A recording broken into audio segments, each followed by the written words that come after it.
Hello, welcome to Oklahoma Moments. Today we have Nadine Goode with us today. She is the owner of the healthcare professional here in Wilson, also in Long Grove and Ryan.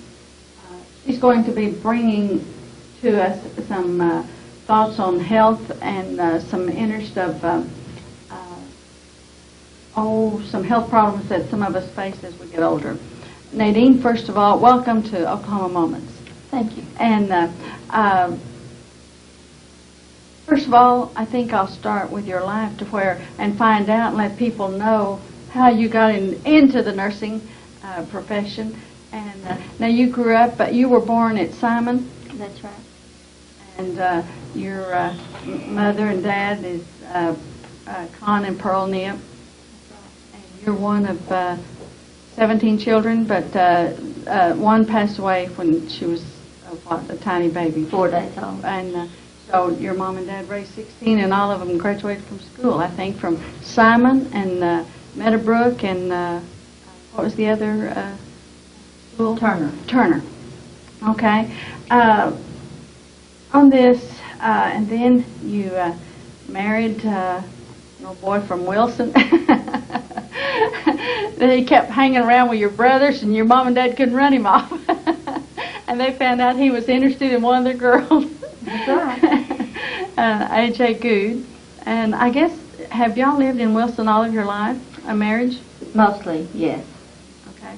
And, of course, you're the parents of 4 sons, and you lost one tragically a number of years ago, James. That's right. You have C.J., which everybody knows is Jay, and Duffy, there was James, and then Duffy and Miles.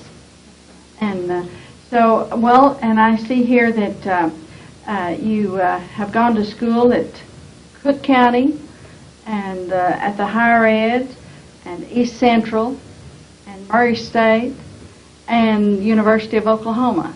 That's right. I started my college courses at the higher ed, located in the old school building north of Ardmore. Oh, North Washington. That's Yes, right. I did too.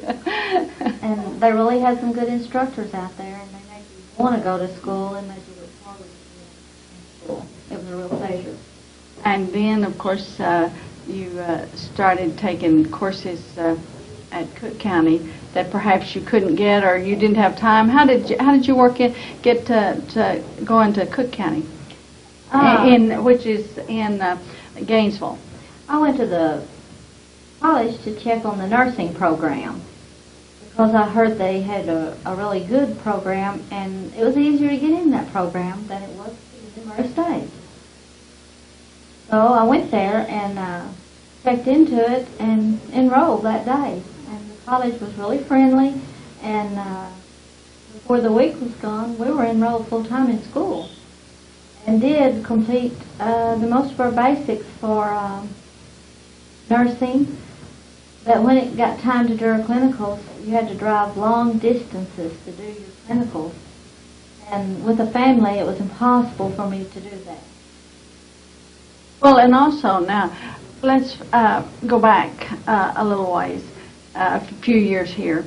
For you to know that you like nursing, now you have been involved, and you love older people. You love kids, but you really love older people. Now, when you went to high school, you were telling me one time there was a couple in Marietta. That's right. What were their names? Carlisle, Mr. and Mrs. Carlisle. I stayed nights with them and rode back to school at Meadowbrook with 2 of the lady teachers for 3 or 4 years. Okay, and so you enjoyed that, and then as you got older, you would have some little elderly neighbors that would need some help, and you started helping them. That's right. And then the program, was that through the Votech, that you started, you even went to the Southern Oklahoma Votech School, didn't you, and get your LPN nurse's license? Yes, I did. At that time in my life, that was the only program around that a person could get a license in 1 full year. And I was the sole provider for the family at that point, and I did that. Well, and I knew, and all while you were going to school, you worked jobs. I mean, every time you'd see you even worked for Hoss Harvey, didn't I you? sure did. Hoss Harvey for a number of years, and then did you work for R.K. Thompson? I worked for R.K. Thompson. The boys and I mowed everybody's yard in town that would let us. We cleaned everybody's house in town that would let us. But I was bound and determined that we would not have to go to the very lowest level. And by really putting out what I was trained as a child growing up, we did survive it, and we're real proud of that today. And then there were a number of years that you even went to school and then worked at the cookie factory. Oh, yes, I did. Was it nights? Did you work nights at the cookie factory? I've forgotten there, but it seemed like you worked in the evenings or nights. The boys and I worked sometimes 12-hour shifts lots of times. And then still went to school. I sure did. So when someone tries to give you a hard story, when one of your employees tries to give you a hard story, you've been there and done that, right? Yeah, I've been the last mile of the way. Okay. Then from the University of Oklahoma, you got your nursing home administrator's license, right? Yes, ma'am. It really wasn't through OSU, but that's where the classes were taught. And it was like 6 months or 9 months, twice a week. And you had to pass the state test to get your administrator's license. And yes, I did do that. Okay, so you have been, goodness, all of your life, just about. You have been in the nursing field from one end, so you know it when you were staying with people. It's like what they call a home provider, Right. I think, later. And then as a nurse aide, then as an LPN, and then as a RN, and then as a supervisor of a nursing home, and then I think you've been even director of nursing. Were you ever director of nursing? Yes. I was thinking somewhere that you had been. I've been the director of nursing in a nursing home for several years, and then I followed that with being the director of home health at Jefferson County Hospital for several years before I started my own business. Okay, when you were in Warrica, you told me at one time, how many miles was it that you would cover in a month, or you had to keep track of it? How many miles did you? I can't remember. It was way up there, wasn't it? Lots of Because you driving. covered all of Jefferson County, right? Right. And some of that was before the cell phones came out, and you would have to drive all the way back into Warrica Hospital to get new changes or whatever, and then you couldn't call someone to meet you halfway. Or No, it wasn't like that in those days. And you left out at, what, 4 and 5 in the morning? That's right. Got home at 4 or 5 in the morning lots of And times. then still go to school. During that time you were going to University of Oklahoma. No, You weren't? ECU. ECU? And Mr. Phelps was really a good boss. He was the administrator at Jefferson County Hospital, and he allowed me to go ahead and finish my degree while employed there. That's great. Well, I admire you in all of that, and I know that you have your own business and in Wilson, and a branch in Ryan, and a branch office in Long Grove. That's right. And of course, I know that you opened up the branch offices so you could have girls in those areas to take care of the patients in those areas, to keep them from having to drive back and forth, to cut down on mileage. Well, that does help. And it helps to have someone from that area that knows the people. Nadine, you were telling me recently that you had attended several seminars, and one of them was on diabetes. Is there something that you could share about that you had picked up, or is there anything special that you would like to focus on that could help our senior citizens that will be viewing this? I think it's a big issue right now in the whole nation as far as diabetes. And with the new Budget Act that just passed, became effective in October, part of it, there's going to be major cuts in the home health program everywhere. And one of the cuts is going to be long-term patients. And my concern is what's going to happen to our twice-a-day diabetic people. They've not been able to give their own injections or fill their own syringes for 4 or 5 years or more. And now they're older. and suddenly they're in their 80s and 90s. And my concern is, what is the agency going to do with these people? Are they just going to write a memo and say, attempted to teach, gave a good demonstration, discharged to self-care? Are they the ones that the agencies like yourself are being told to what discharge? Well, we're not told to discharge anybody except for specific reasons like non-homebound and chronic stable, not medically necessary, and the specific criteria, which basically has been the rules for Medicare for a long time. There's been such a great amount of fraud and abuse in the agencies throughout our nation that they are beginning to look at them closer, which is a really good thing, because if it is happening, it needs to stop. But in doing so, there's a lot of innocent people going to fall through the cracks, so to speak. They're not going to have someone that's willing and available to help them. Lots of them don't have any family. They don't have any relatives that live anywhere near. It's a real scary situation for our elderly people. Well, and didn't you tell me that there was a little man that your agency had visited, and within no time after he was discontinued from, or discharged is your word, now he's in the nursing home? Yes. If they're able to drive, Medicare views that as being non-homebound. Even if they just, and if they, what about someone coming and picking them up, taking them out for a ride or shopping? Well, per the Medicare guidelines, If they can get out of their home? you know, the homebound status says that if they leave their home routinely, independently, without a taxing effort, then they are not homebound. They are looking at situations when a person's not well enough to be left at home alone. If the companion is able to be independent and is forced to take them everywhere with them, they're considered, the patient himself is not homebound. And there's so many that, well, you see with Alzheimer's or different things, different illnesses, that the wife or the husband is afraid to leave the spouse at home alone. There is no provisions at this point that I'm aware of for the chronically ill patients per the Medicare guidelines. Such as like with Alzheimer's Right. or diabetic. Right. And so your girls are trying to, well, your staff, because you have male nurses too, your staff is trying, plus which all other staff agencies across the nation are going to be trying to teach these little people that can't see, they're older, they're trembly, and to try to drop this insulin. And sometimes we forget whether we've done it or whether we haven't, and then try to find a place and inject the insulin.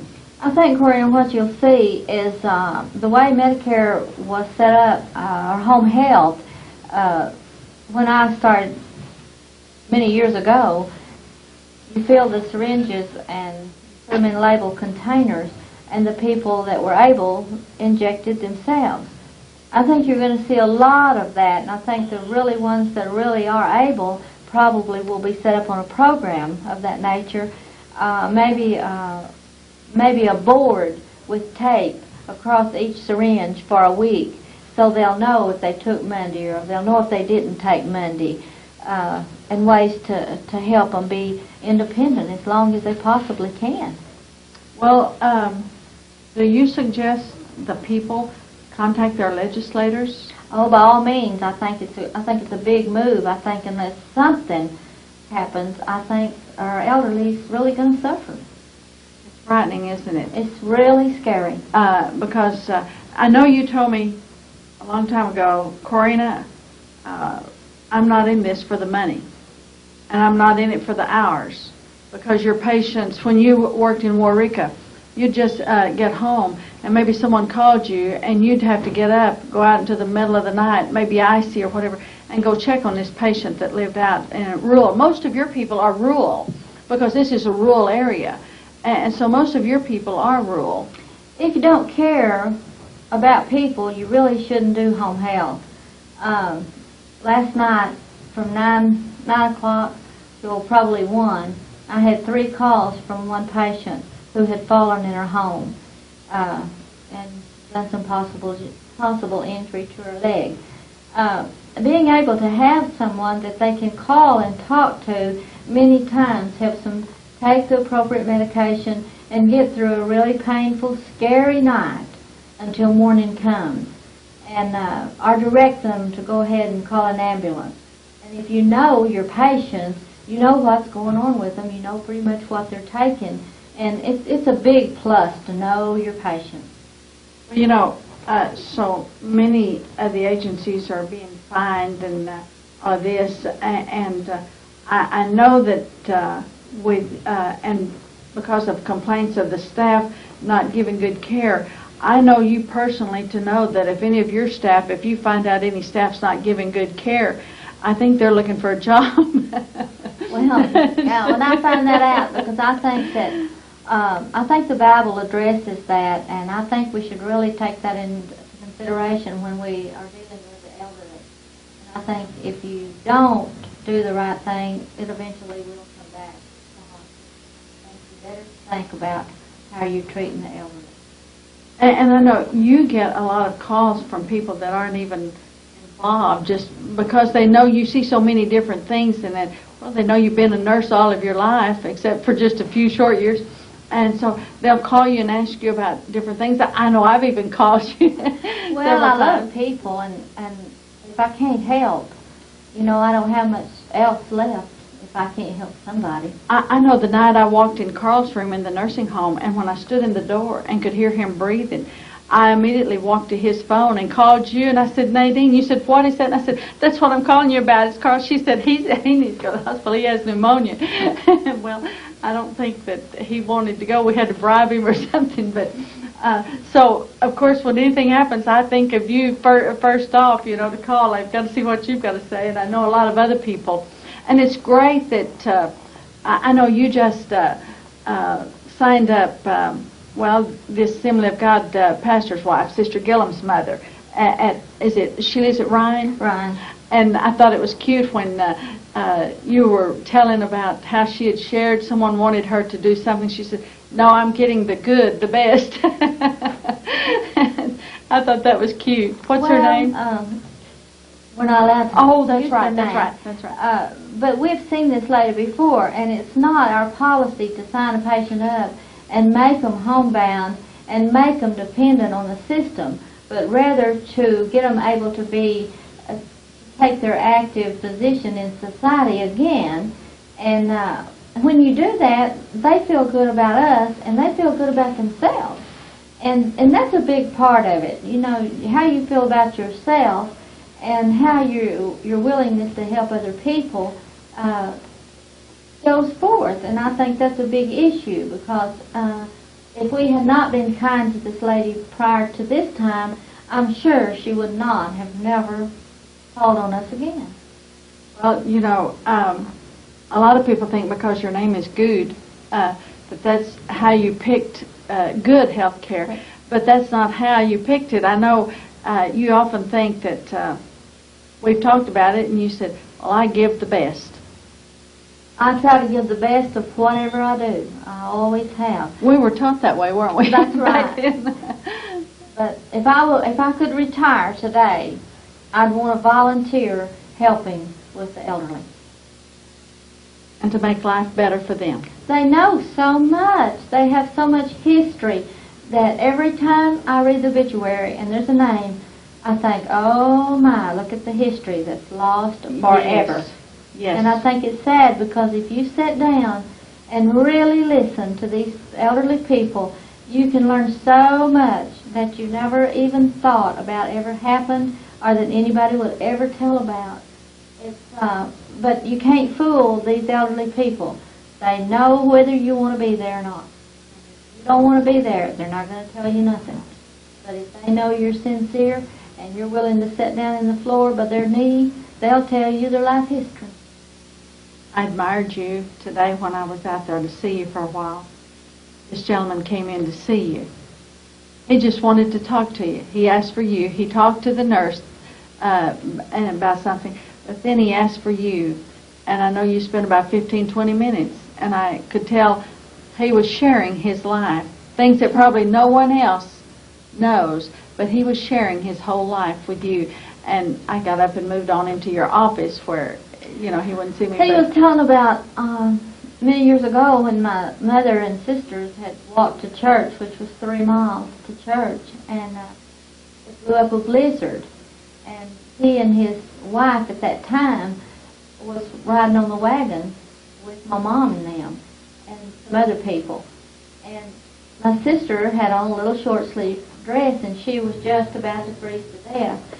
And he and his wife, and they were young people, didn't have any children of their own, and they took my sister and put her over between them and wrapped their coats around and got her all snugly warm. Well, how precious. And, that means a lot, because you don't see a lot of young people today that's really keyed in to helping anybody much other than themselves. Not everybody, but they're pretty busy. They lead a busy life. They have school, all their activities, and so they're involved in their own little world. Right. And you appreciate and respect. I go to I'm taking some college courses with this one young man from Wilson, and he takes the time. He makes me feel so special in that he goes out of his way to come up and talk to me and sit down and talk to me. And as we get older, when young people take the time to stop and appreciate, because they realize we have lived longer, we have experienced more, and they stand out. They're special, aren't they? Yes, my family have really supported me, and they all have been very supportive of the agency, and several of them work, not just my family, but other relatives and friends, and they work like they own a part of the company. And they treat the people the same way. They strive to see that they get the same care. And is there any thing that you would especially like to share? Perhaps some safety tips or something with our senior citizens that. If you haven't gotten your flu shot, I urge you to do that and to do it right away. They're free. They're given several places. You can get them at your doctor's office. You can get them at the health department. I think sometimes they give them at the nutrition center on certain days. It's always published in the paper. And the flu is really hard on anybody, and especially our elderly population, and they're more susceptible to taking the flu. And if you haven't gotten your flu shot, I urge you to do that right away. And pneumonia shot. Well, pneumonia shot too. I haven't checked in it. Different ones say different things. How long? Some say the pneumonia shot is good for 5 years. Some say once in a lifetime. And I think they're improving that all the time. So it's according to when you got your shot and what was going on. Okay. Is there any things such as like if we have someone? Of course, I know that the way Medicare is cutting. And all, they're not really encouraging any new patients to be taken on. But in case there's someone out there and they have sickness, or they have a spouse or some friend that has had surgery or has had a stroke or has some debilitating disease, and they are homebound or bedfast or whatever for a while, what would you tell them? How would you tell them? Do they need to go through their doctor to get home health care, or what? Home health care is always ordered by a doctor. A doctor has to sign the plan of care before it really becomes effective. The patient, it's a big thing right now, the patient's choice or patient's rights. And the patients and their families do have the right to choose the agency they want to use. Now, my experience with that has been 99% of the physicians that that I have came in contact with have been very, very willing to do that. And even before this became the law, I didn't have a problem with the physicians. The patients knew what they wanted. They were able to talk to their physicians, and there was no problem. If the family is aware that it is the patient's right, the doctors are going to honor that. Because they still care about their patients, too. You know, they've had lots of changes in the last few years, and I'm sure that's hard for them to deal with on a day-to-day basis. It's changed. It's changed really a lot. And so the doctors really shouldn't get all the bad licks, because it's not really their fault. They give a lot.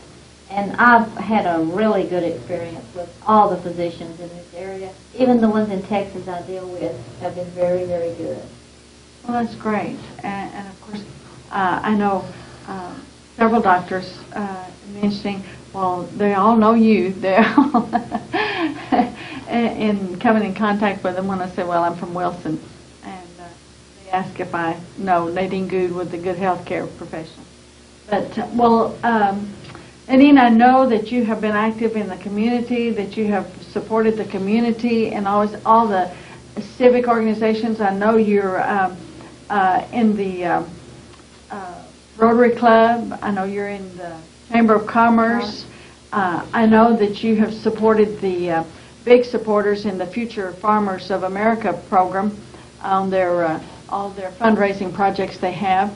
And I know you always make large contributions to the Masonic Drive for the Christmas benefits and any other type of the carnivals and any other fundraising project that comes along, and like the United Way, which I just finished up. But you have been involved in your community in all ways, helping, especially the young and especially the elderly. Well, Corrina, everything that I am and everything that my family is, I took out of the town of Wilson. And I would like to be able to put something back into the community to repay what I've taken out to make my family what it is today.